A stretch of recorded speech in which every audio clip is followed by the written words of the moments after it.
Hola, mucho gusto, mi nombre es Diego Becerril, estoy haciendo estos videos de la fisiología del ejercicio, de diversos temas que son una estrategia de aprendizaje. Continuaremos ahora con el tema número 6, que viene siendo la introducción al sistema nervioso central y su relación con el movimiento o el ejercicio. Primero, entendemos que el sistema nervioso central, o el sistema nervioso en general, es el más complejo de los seres humanos. Las neurociencias intentan estudiar la neurofisiología del sistema nervioso. Hasta ahora hay más preguntas que respuestas sobre cómo funciona, ya que no se ha descubierto toda su capacidad. Bueno, de cómo funciona obviamente sí, pero es difícil. El sistema nervioso central tiene muchas funciones y dentro de sus rasgos generales está regular y controlar las funciones de todo el cuerpo humano. Una de las dudas más grandes es la capacidad de los seres humanos para activar ciertas funciones cerebrales. Algunos dicen que no usamos ni siquiera el 1% de la capacidad cerebral, mientras que otros creen que sí se activa todo el cerebro, pero en diferentes zonas y en diferentes momentos. Brodmann intentó encontrar estas funciones de regulación y diferenció principalmente la corteza cerebral, definiéndola por áreas que numeró y que nombró. Sin embargo, hoy sabemos que el ser humano no puede dividir tan fácilmente, mucho menos la corteza cerebral.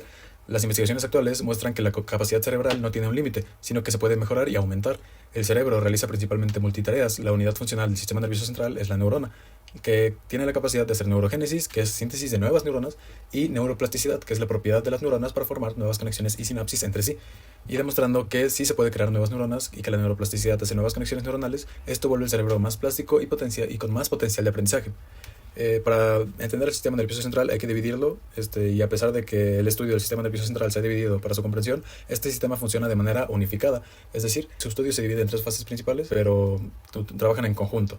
Primero está el área superior, que es compuesta por la corteza cerebral, hipotálamo, el tálamo y los núcleos subtalámicos, y el área media, que incluye el tronco encefálico, que contiene la mayoría de los pares craneales. También tenemos el área inferior, que comprende a la médula espinal y a las estructuras periféricas. Por estructura y función, las áreas tienen jerarquía. Las neuronas de mayor tamaño y diámetro se encuentran en la corteza cerebral, con axones largos que en la corteza motora pueden llegar hasta la médula espinal para transmitir señales, es decir, son muy largos. La relación que tiene con el ejercicio es que las vías de información, también llamadas neurotasks, viajan por la periferia al centro y las vías aferentes del centro a la periferia, es decir, por vías eferentes.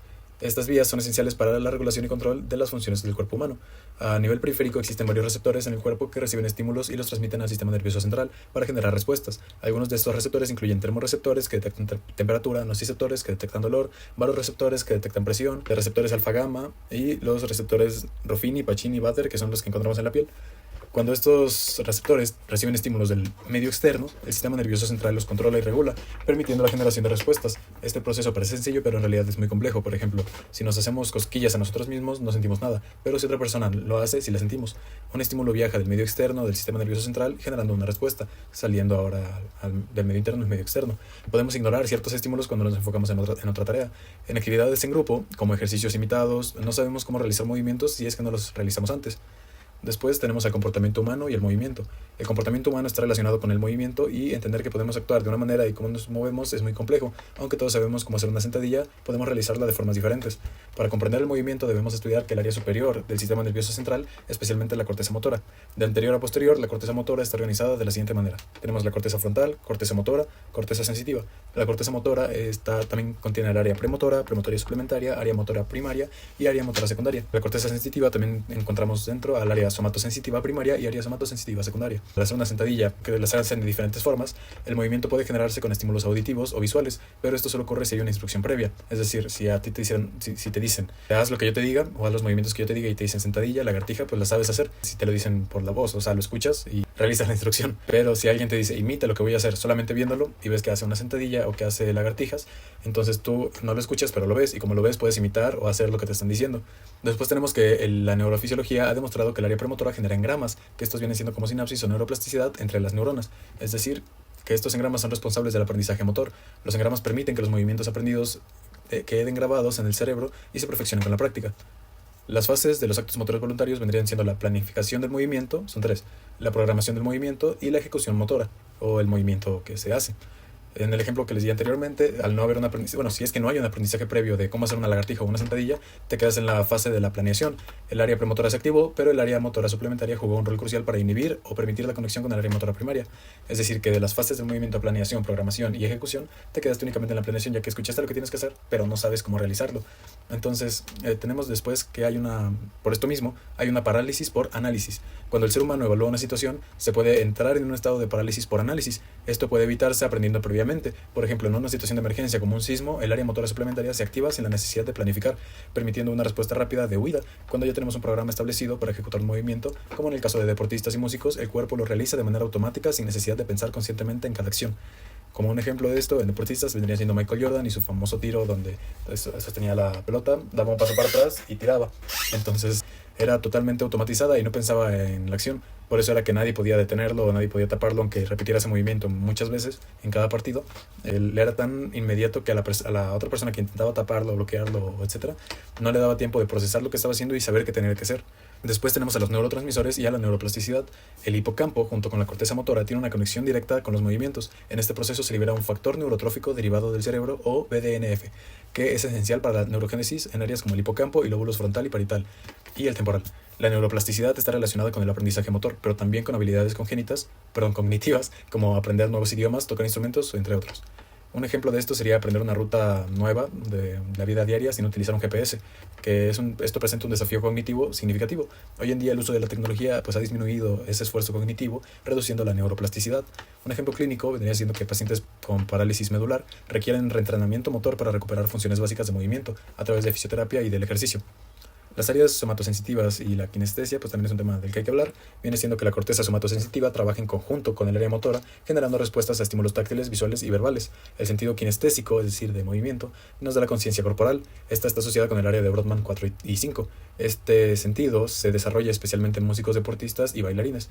El movimiento es esencial para la salud y el aprendizaje motor. El entrenamiento regular fomenta la neuroplasticidad, permitiendo que el cerebro aprenda y mejore constantemente. Tendremos ahora el desarrollo motor, actor motor y factores que influyen en el movimiento.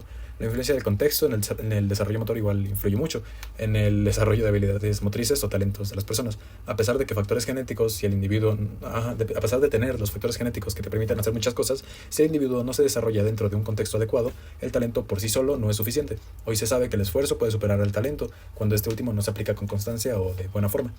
El acto motor voluntario implica la activación de muchas áreas cerebrales. Por ejemplo, al tocar un instrumento activa distintas regiones. Un pianista utiliza la mano derecha y la mano izquierda y además pedales con los pies.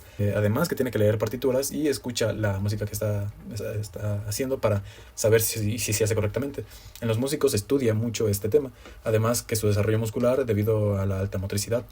Las áreas cerebrales son importantes en el movimiento.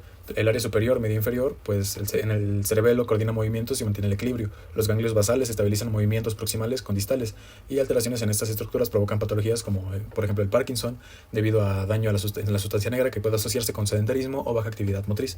Las áreas que se desarrollan con la corteza motora vienen siendo el área visuomotora, que se da con la observación y repetición de movimientos, el área auditivo-motora, que es como seguir instrucciones, área somatosensitiva motora, que son reflejos nociceptivos que generan respuestas automáticas controladas inicialmente por la médula espinal, es decir, que son involuntarias. Por ejemplo, el reflejo en los bebés, que es de agarre, que les pones el dedo aquí al bebé y el bebé automáticamente lo agarra. Está el reflejo de Moro o reflejo de marcha y el reflejo de tono simétrico, que son estos reflejos si se mantienen más allá de lo normal, son comunes sí deberían ser comunes en bebés, pero si ya dejas de ser un bebé y comienzas a ser un niño y aún tienes esos reflejos, puede asociarse a una patología neurológica. La médula espinal se encarga de las vías aferentes, que vienen siendo la entrada de los estímulos, y las eferentes, que son los de salida y de respuesta principalmente a los estímulos aferentes. El desarrollo motor en la infancia es muy importante. Inicia desde el nacimiento. Se controla primero la musculatura axial, o sea, cuando eres bebé lo primero que haces es controlar la musculatura axial, que viene siendo cabeza y cuello, luego el tronco y finalmente segmentos superiores e inferiores, cuando se realiza el gateo o te puedes parar, ¿no? Solamente parándote. La exploración del contexto es crucial para estimular correctamente al niño. La plasticidad cerebral es máxima hasta los 11 años, por lo que la variedad de actividades favorece a la coordinación y habilidades futuras. Es decir, si tienes hijos o conoces papás con niños menores a 11 años, puedes recomendarles hacer muchos ejercicios, realizar distintos deportes o practicar muchas cosas en casa, ya sea jugar muchos juegos diferentes, para estimular a esta actividad cerebral, que haya más plasticidad y que en el futuro puedan tener un desarrollo mejor o puedan aprender a coordinarse mucho mejor sin tener tantas dificultades como alguien que crece siendo sedentario. Últimamente se ha visto y se han acostumbrado mucho a dejarlos con un teléfono, dejarlos con un iPad y que se pongan a ver videos o a jugar cualquier cosa moviendo únicamente los dedos, y esto solamente estimula la corteza frontal muy mínimamente, muy diferente a lo que es estimularlos con movimientos corporales rápidos, ejercicios aeróbicos donde tienen que estar corriendo, brincando, o ejercicios como, más que nada deportes que favorecen mucho a todo esto. Un ejemplo pues viene siendo que en Estados Unidos o Asia los niños realizan varios deportes hasta los 12 años para luego especializarse en ellos, desarrollando destrezas motrices específicas. A los 11 años, principalmente los 11 años de edad son cruciales para fomentar la coordinación mediante el juego libre. Hay inteligencia y movimiento también. La inteligencia cerebral está relacionada con la utilización eficiente de áreas cerebrales. Las inteligencias múltiples muestran cómo distintas regiones se desarrollan según la actividad. El cerebelo es muy desarrollado en músicos. Las áreas de emociones son mayores en personas introvertidas y relacionadas con inteligencia intrapersonal. Estas podrían ser como la amígdala. El lóbulo frontal toma decisiones y existen diferencias de género en acciones motrices. Hay factores que influyen en el acto motor. Estos vendrían siendo la educación, por influencia parental principalmente, o del tutor que llegues a tener. Culturales, que vienen siendo creencias, sociales, que vienen siendo la sociedad y algunas normas que se nos imponen. El político y económico, que vendrían siendo las oportunidades. El sexo, ya sea como los gestos que realizamos únicamente por ser hombres o mujeres. Y los roles de género que se asignan. El contexto, que vendrían siendo la ocupación y el estilo de vida. Y emociones de la vida cotidiana, ¿no? Como tristeza, como sentirte un héroe, que viene siendo estar básicamente en una posición recta, viéndose al frente, sacando el pecho, o cuando tienes miedo estás principalmente encogido, como nervioso, viéndose a todos lados y no piensas en todo lo que pensarías cuando tienes un exceso de confianza o cosas así, ¿no? El dolor, la protección y la neuroplasticidad también son importantes. El área somatosensitiva está ligada al movimiento. Lesiones o dolor inhiben la actividad motora como mecanismo de protección. Esto se le denomina kinesofobia. La amígdala interviene en emociones y miedo generando esta misma kinesofobia y evitando el movimiento por temor al dolor. La fisioterapia elimina este miedo mediante confianza, seguridad y movimiento progresivo. La neuroplasticidad corticomotora permite adaptar patrones de movimiento, aunque el dolor crónico puede alterar estos patrones. Un ejemplo de esto sería el dolor lumbar crónico. Tenemos también tipos de movimiento según el sistema nervioso. Primero tenemos el acto motor voluntario, el que tú decides. Luego el movimiento es de locomoción y coordinación, que pues no te das cuenta cuando te estás equilibrando de todo, o sea, ya estás así. Y los movimientos reflejos, que son los que no consideras para nada. En los reflejos podríamos tener tres tipos también. Los miotáticos, que son monosinápticos, es decir, un estímulo genera una contracción muscular mediante el agarre, mediante la acetilcolina, como el ejemplo del agarre del dedo de un bebé. Estos llegan únicamente a la médula y ya se realizan, ¿no? Tenemos después el miotático inverso, que viene siendo disináptico, que lleva una vía aferente más una inhibición por el órgano tendinoso de Golgi encontrado en los músculos. Y que esto podría ser como el de tocas algo caliente, llega el estímulo y dices, ya no tienes que seguir avanzando, regresa.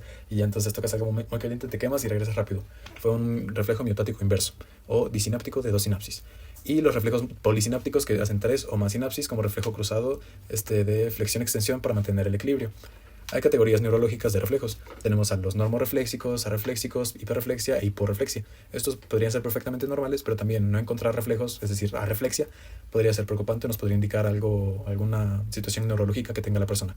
Conceptos de control motor vendrían siendo la inhibición recíproca, que esta fue propuesta o dada por Sherrington, que son agonistas y antagonistas, coordinan excitación e inhibición para generar movimiento, es decir, músculos encargados de por ejemplo, el clásico ejemplo que se da, viene siendo para un músculo agonista es el bíceps, ¿no?